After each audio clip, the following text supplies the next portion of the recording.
아멘.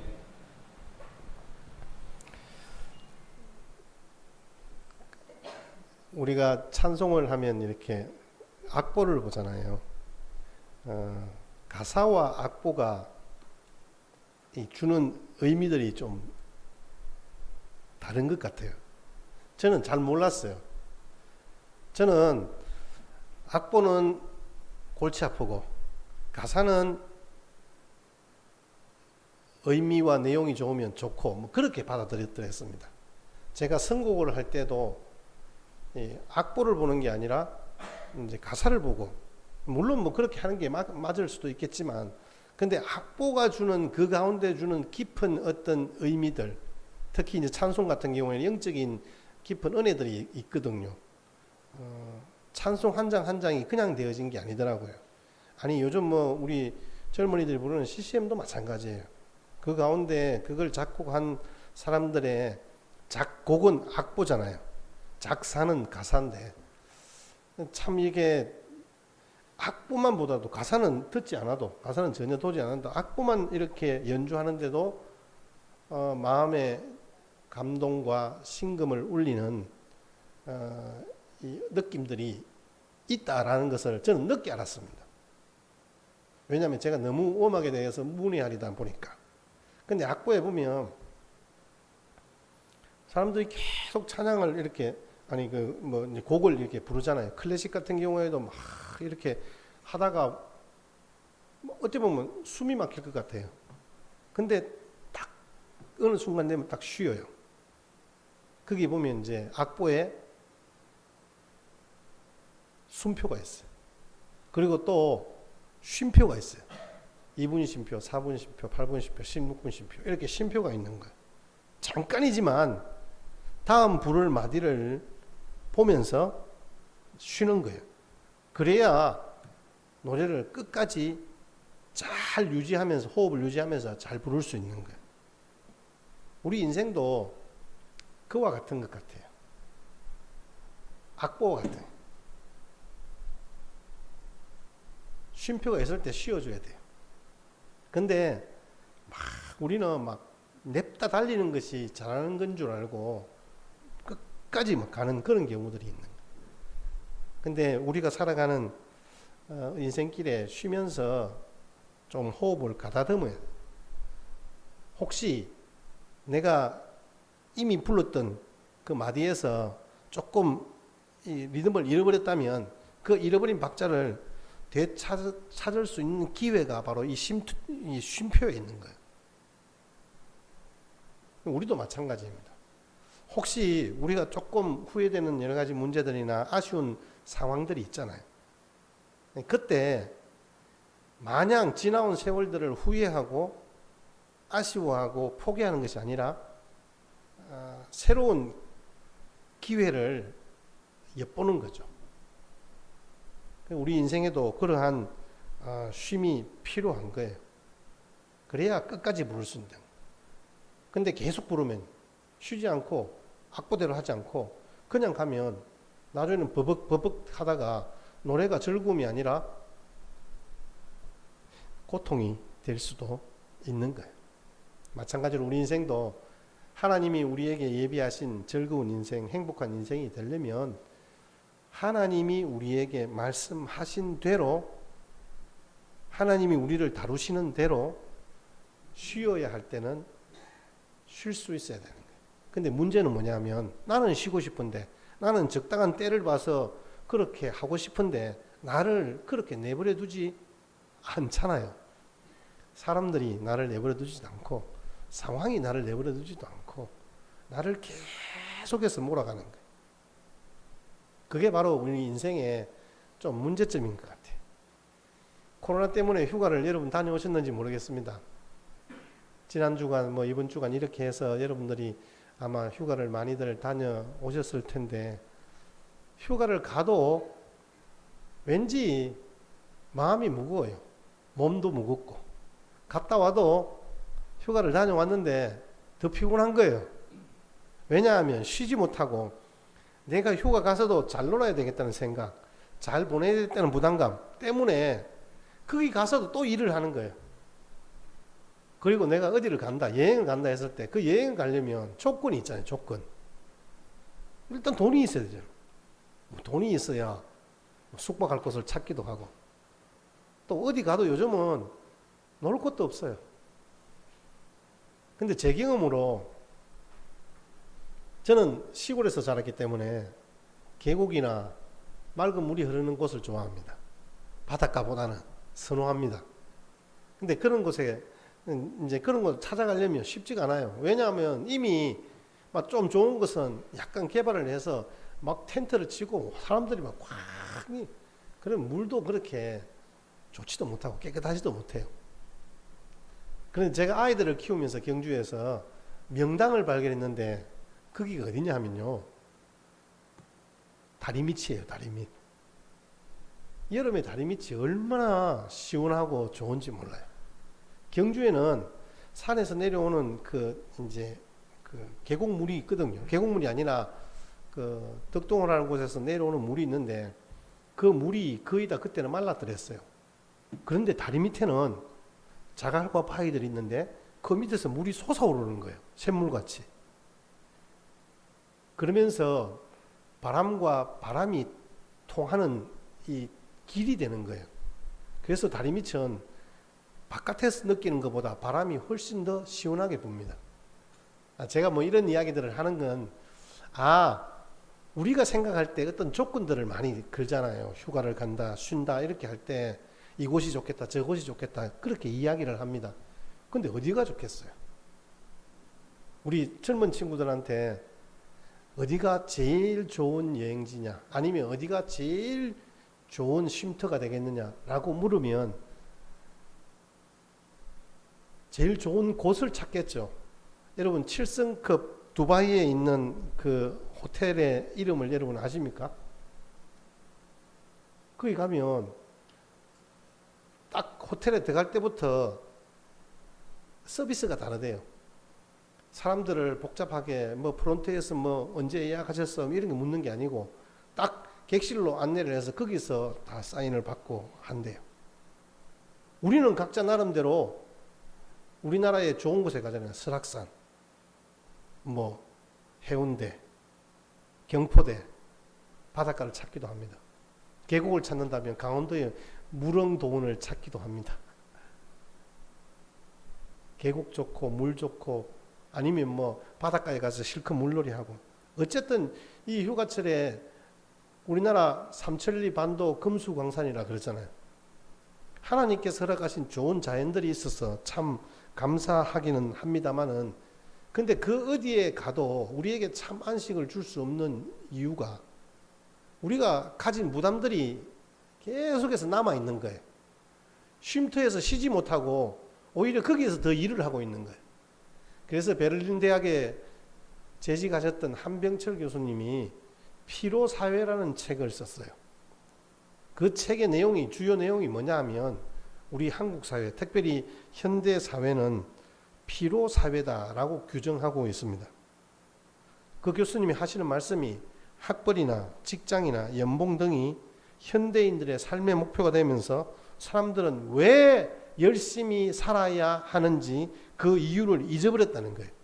그래서 현대인들이 시시각각 생존 경쟁에 내몰리다 보니까 내가 무엇을 해야 하는지에 대한 것들을 잊어버리고 그냥 내 눈앞에 닥친 것들, 주어진 것들을 해내기에 바쁜 거예요.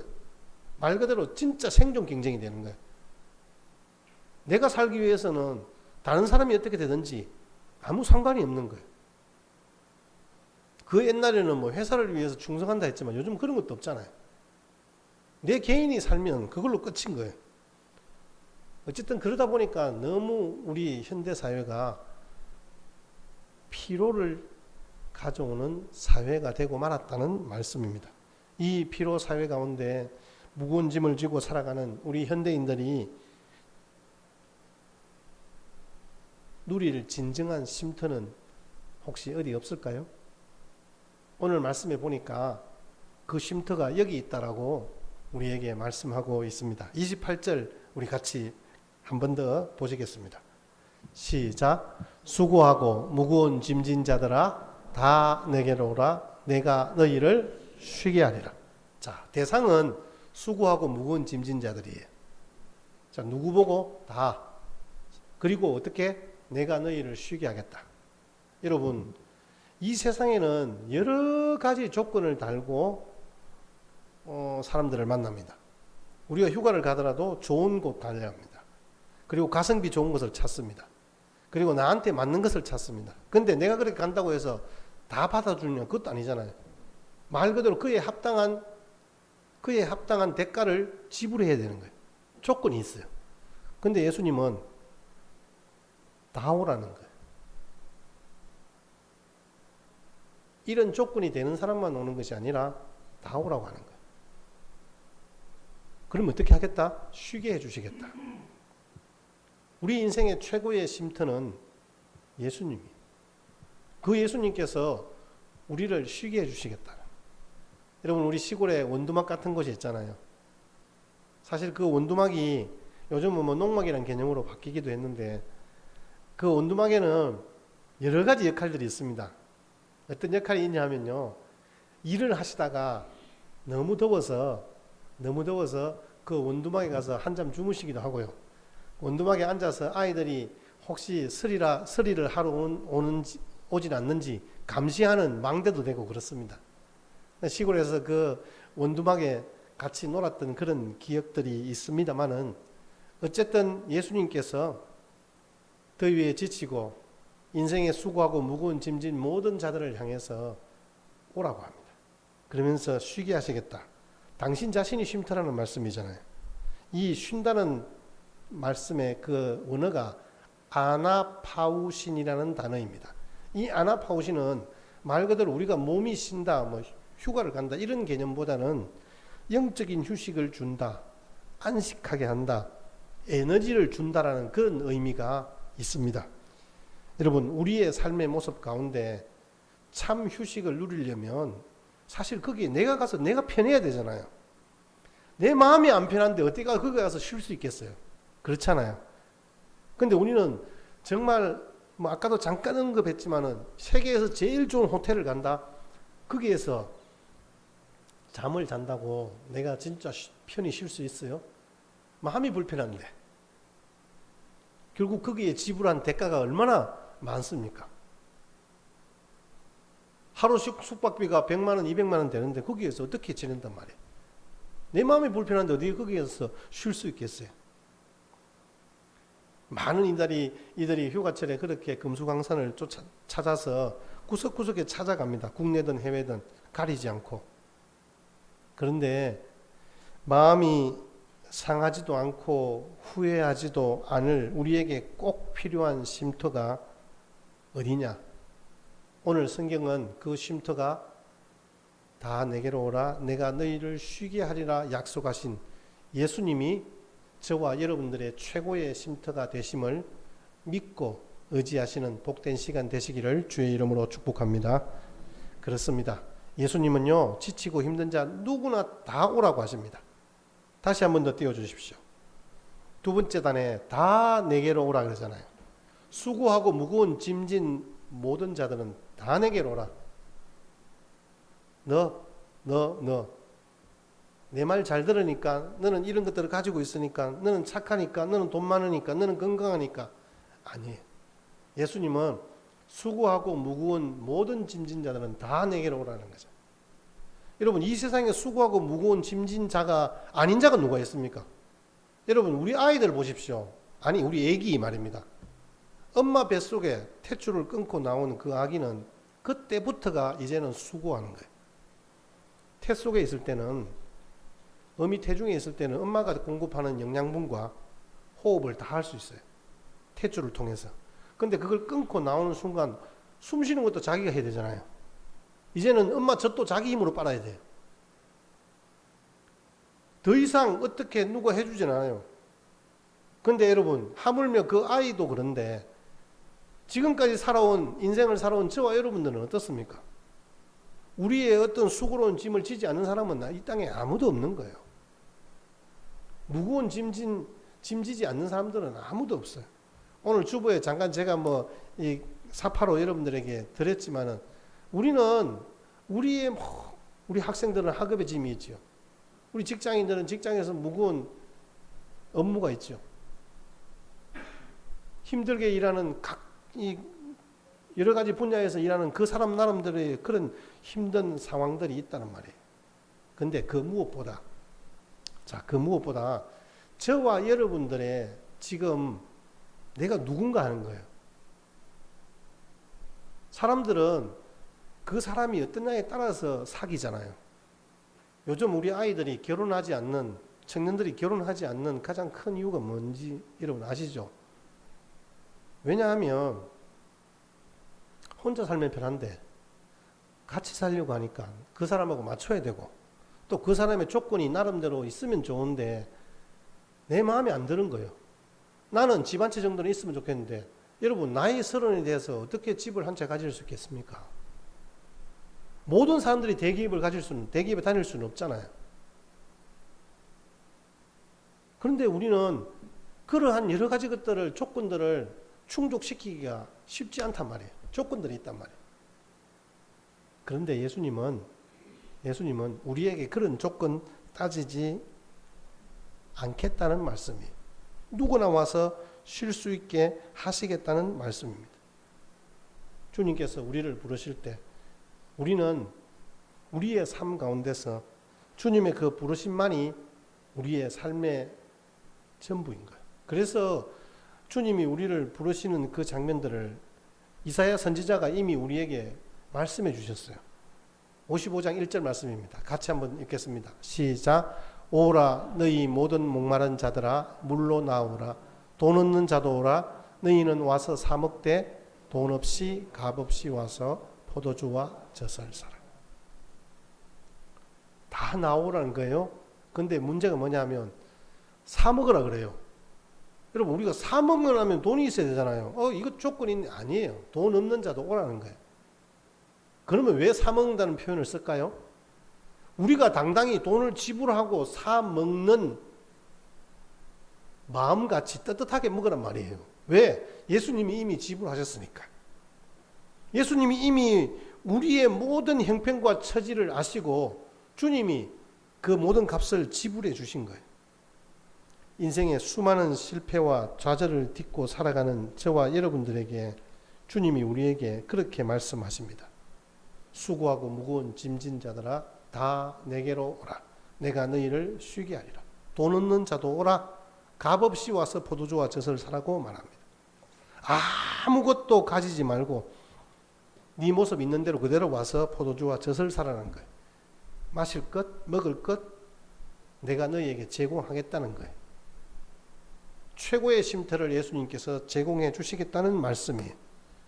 아무것도 가진 것 없는 인생, 지치고 고단한 인생들을 초청하셔서 공짜로 마음껏 먹이게 하고 쉼을 누리도록 하여 주시는 그 예수님이 지금 이 시간도 저와 여러분들을 부르고 있는 거예요. 근데 여러분 예수님께서 우리 인생들을 부르신 장면들을 보면요 참 감동하지 않을 수 없는 것이 요한복음 4장에 보시면 수가성 여인에 대한 기록이 나옵니다. 수가성 여인이 우물을 깃고 있어요. 남들이 아무도 나오지 않는 땡볕이 쨍쨍 내려지는 대낮에, 한낮에. 근데 예수님이 그 여인이 거기 있는 걸 아시고 일부러 거기로 지나가시는 거예요. 그러면서 그 여인을 향하여서 나에게 물을 한 잔 달라고 말을 건넵니다. 여러분, 낯선 청년이 그 부녀자에게 물을 달라고 하는 것 자체가 느낌이 좀 이상하다 싶은 생각이 있잖아요. 다른 사람들이 볼 때 어떻게 생각하겠어요? 그런데 지금 다른 사람들의 눈을 피해서 물을 길러 나온 이 여인의 마음을 예수님이 너무 잘 알고 있었던 거예요. 여인이 예수님에게 한 말씀이 고백한 이야기가 뭐예요? 내가 남편이 5이나 있지만 진짜 내 남편은 없습니다. 이 얘기를 하잖아요. 그때 당시에 홀로 된 여인의 남편이라는 것은 어떤 우리가 생각하는 관계적인 의미가 아니라 보호처이자 울타리예요. 그런데 아무도 이 여인의 보호처가 돼주지 못한 거예요. 울타리가 돼주지 못한 거예요. 5명의 남자 아무도 쉼터가 돼주지 못한 거예요. 그런데 예수님이 뭐라고 합니까? 그래 맞다. 네 말이 맞다.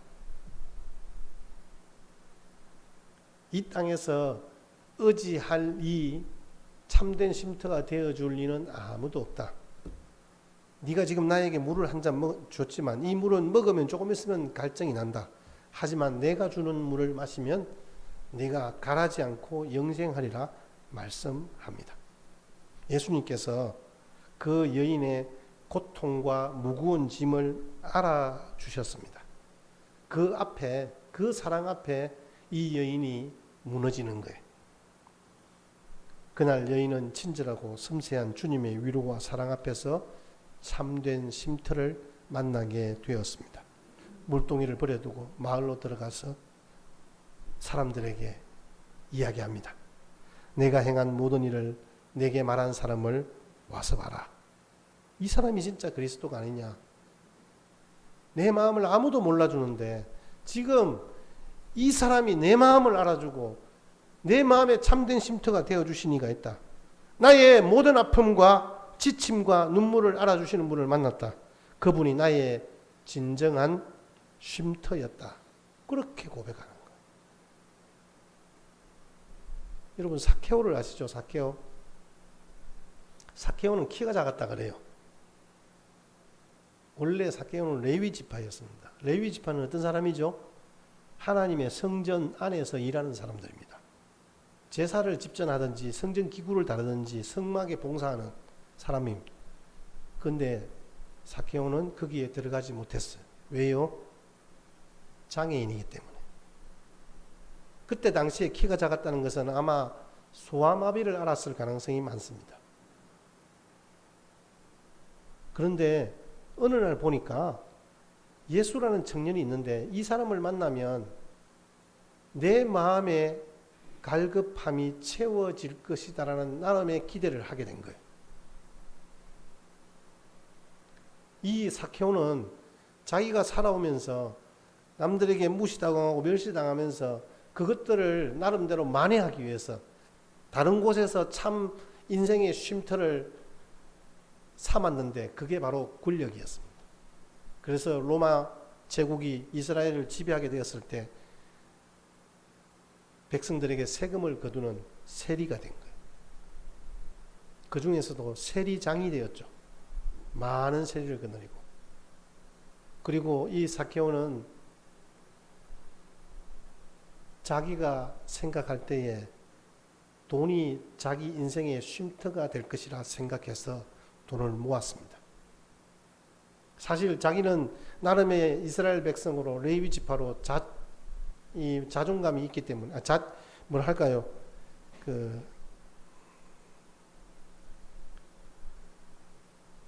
자기의 체면이 있기 때문에 남들에게 사기치고 강제로 빼앗고 하는 것들은 없었던 것 같아요. 왜냐하면 나중에 예수님을 만났을 때 뭐라고 이야기합니까? 내가 토색한 것이 있다면 4배로 갚겠다 그러잖아요. 이게 사실은 자기가 생각할 때는 없다는 거죠. 그럼에도 불구하고 많은 사람들의 인정을 못 받았어요. 자기도 그 권력과 돈이 자기의 쉼터가 되지 못한다는 것을 알았던 거예요. 그래서 예수님이 그 마을을 지나갈 때, 예리고를 지나갈 때 이 삭개오가 예수님의 얼굴을 한번 보려고 나무 위로 올라갑니다.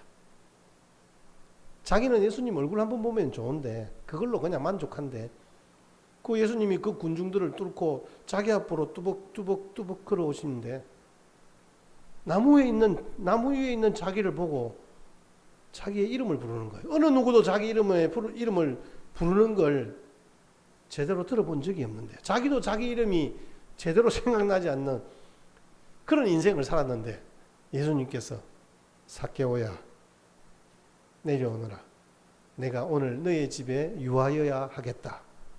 말씀하시는 예수님의 음성을 들었을 때 삭개오는 왈칵 눈물이 쏟아졌습니다. 삭개오야 라고 이름 불러 주었을 때 이 삭개오는 그 한마디에 모든 것들이 다 무릎 꿇어졌습니다. 아, 이분이 지금 내 마음을 알고 있구나. 아, 이분이 내가 지금 걸어왔던 길을 알고 있구나. 아, 이분이 내가 돈과 권력을 쉼터 삼으려고 했던 내 이 공허한 마음을 이분은 알고 있는구나. 그래서 예수님의 손을 잡고 내려옵니다. 근데 그때 그 당시에 세리의 집에서 예수님이 식사를 한다? 이건 다른 사람들에게 딱 입방아에 오르기 좋은 일이죠. 근데 예수님께서 그 삭개오의 집에 가서 같이 식사하는 자리를 마련합니다.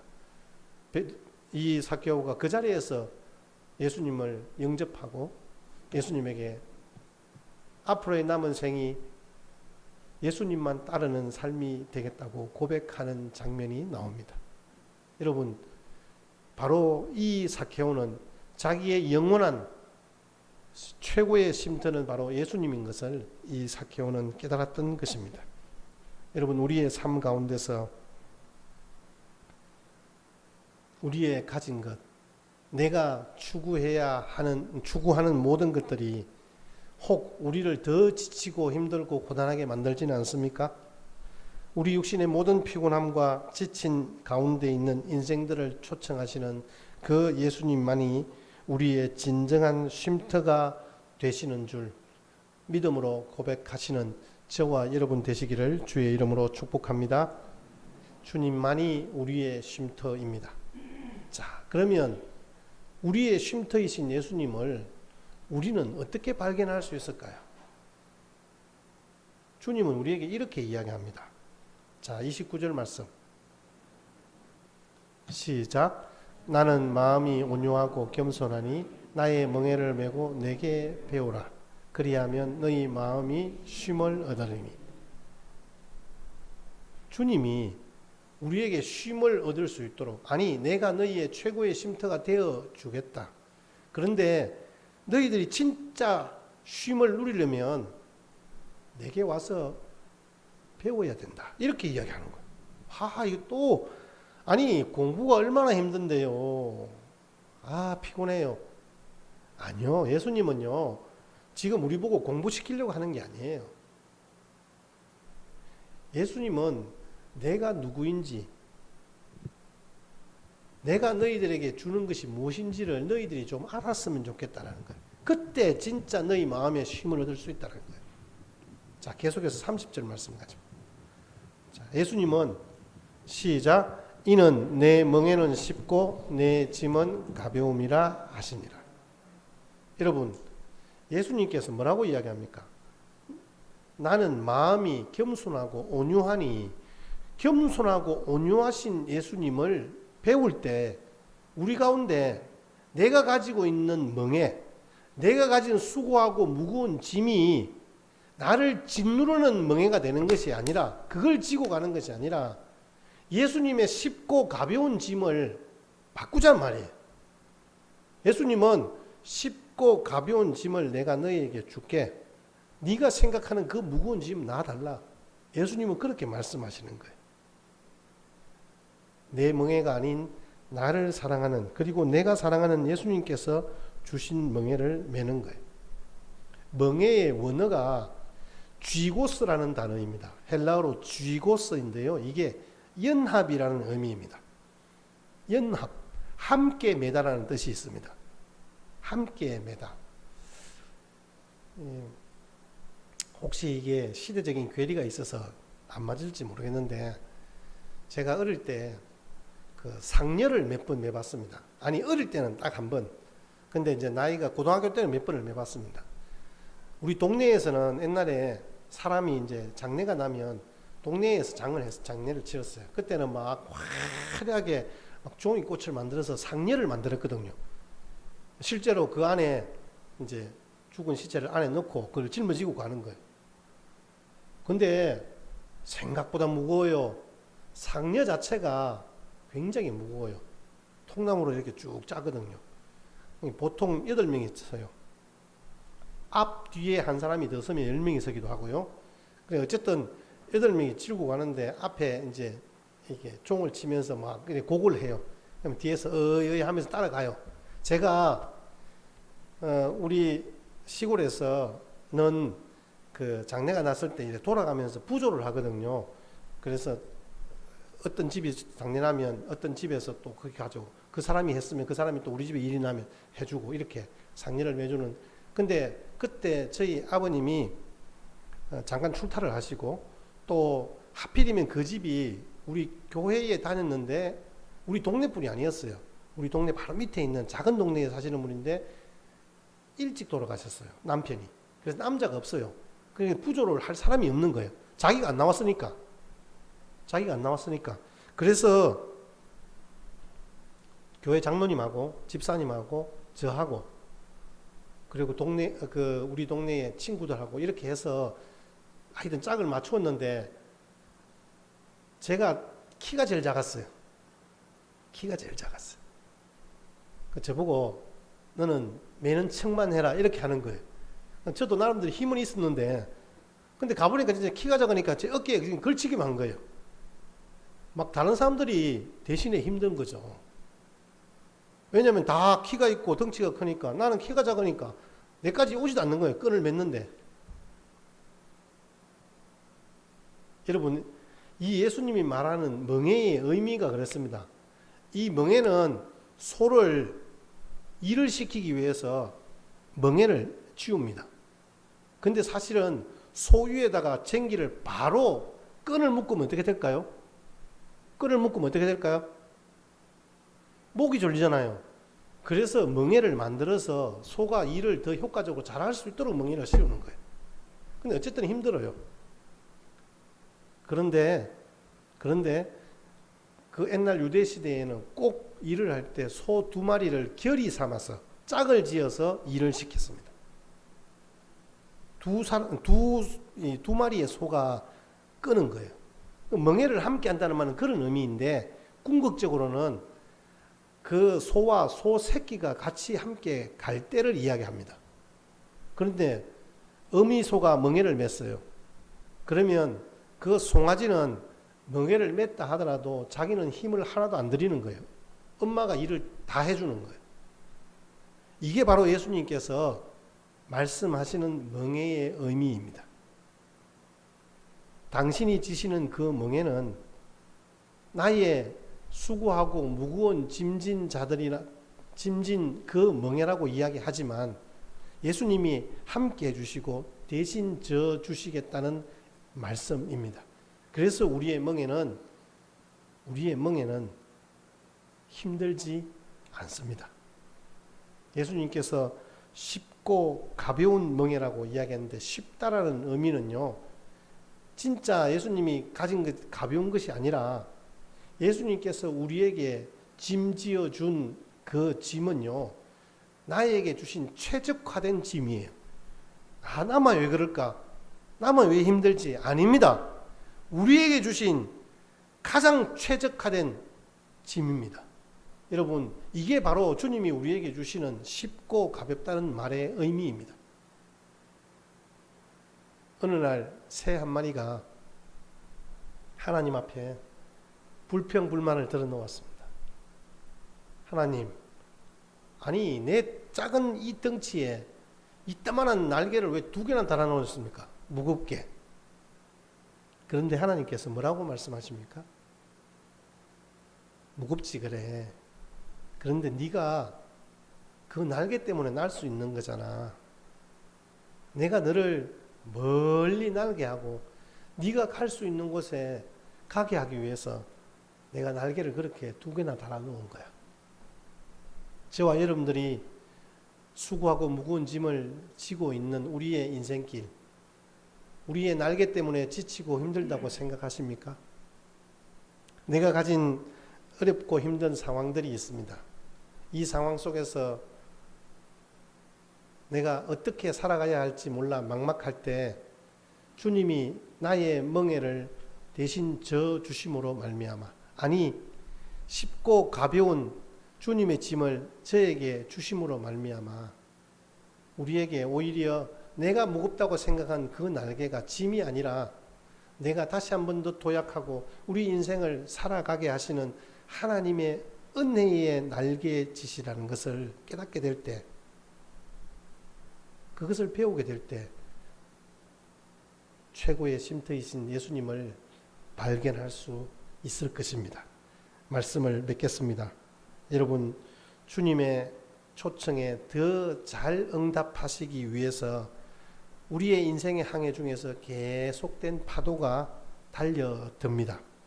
우리의 살아가는 인생길 가운데 여러 가지 시험과 걱정거리들이 많이 있습니다. 코로나19 때문에 우리의 마음이 많이 다운이 되어졌어요. 정말 너무 많이 힘들어요. 우리 어떻게 해야 할까요? 하나님이 이 시대에 이 코로나를 허락하여 주신 것은 하나님이 우리를 통하여서 이루시게 될 하나님의 놀라우신 계획이 분명히 있습니다. 여러분, 우리 교회를 더욱 정결케 하시고 하나님의 뜻을 사모하는 믿음의 백성들로 우리를 단련하시기 위해서 우리에게 이 코로나의 날개를 달아주신 거예요. 여러분, 그러면 우리는 힘껏 날개짓을 통하여서 주님이 우리에게 우리의 눈을 향하시고 우리에게 바라시는 그 고지를 향해서 날아갈 때 하나님께서 우리에게 살아가는 의미와 참된 쉼터 되신 예수님의 그 은혜들을 발견할 수 있을 것입니다.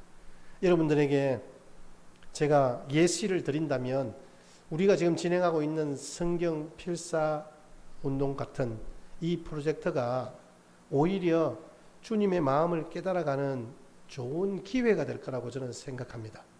우리가 지금 사실 뭐 다른 곳에 가지도 못하잖아요. 다른 어떤 모임을 가지지도 못하잖아요.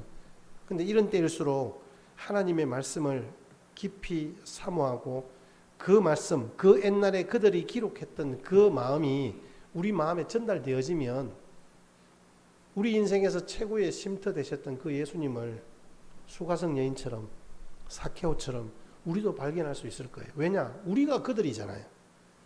우리가 그들과 같이 힘들고 지친 인생을 살아가고 있잖아요. 우리의 마음을 세심히 살피시는 주님의 넓은 품에 안겨서 참 안식을 누리는 은혜가 있게 될 줄 믿습니다. 쉼이 없는 이 각박한 현실 속에서 최고의 쉼터이신 예수님의 은혜를 깊이 깨닫고 예수님을 배워 예수님 안에서 참된 안식과 쉼을 누리는 저와 여러분의 남은 인생길 되시기를 주의 이름으로 축복합니다. 우리 찬송가 419장 찬송